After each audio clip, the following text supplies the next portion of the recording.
Mr. President, South Africa finds itself in a crisis. 17 million South Africans are sitting at home now wondering if whether their social grants are going to be paid. The question speaks about accountability, and it's what I want to talk about. Because, in fact, the Constitutional Court said for almost 3 years that Minister Bathabile Dlamini has defied the court. In fact, Chief Justice Mogoeng yesterday, without precluding the judgment, said she is incompetent, was the words he used.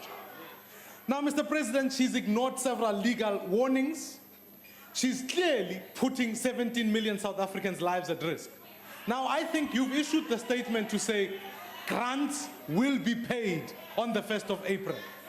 That's not the question. My question I want to know is whether or not, if somebody can bring South Africa to such a situation and ignore the Constitutional Court and act as a minister and evade all accountability, do you not believe, along with the call that COSATU has made, you defended them now, COSATU has called for her to be removed, South Africans are calling for her to be removed. I'm certainly one of those saying she must be removed.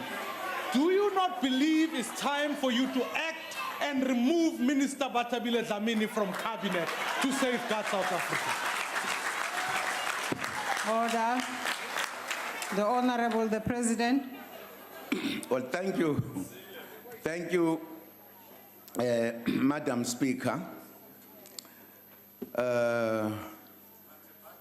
I thought the date that we are talking about has not arrived.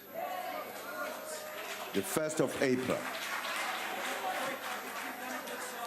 Now, this is another kind of democracy, that if you suspect that somebody is going to fail or make a mistake, you must punish that person before it happens. It's a funny democracy. It's one thing if people raise the issue that, look, we are likely to get into trouble because we suspect that things might not be done, etc.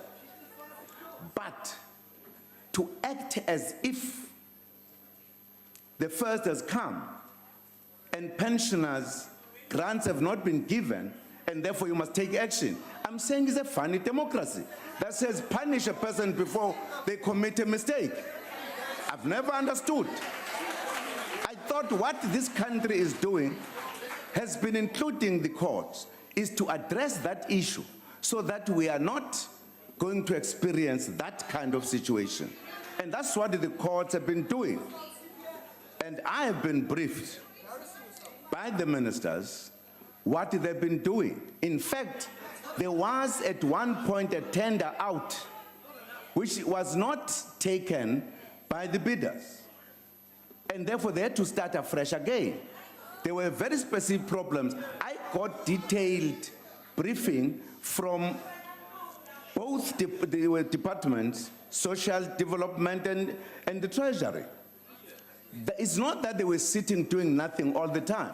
There was, in fact, at one point, a tender to address that, to, in other words, comply to the order of court. There were specific hitches that made this not happen at the time.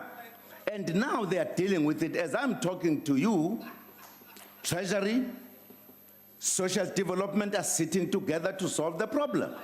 So why punish somebody before anything happens?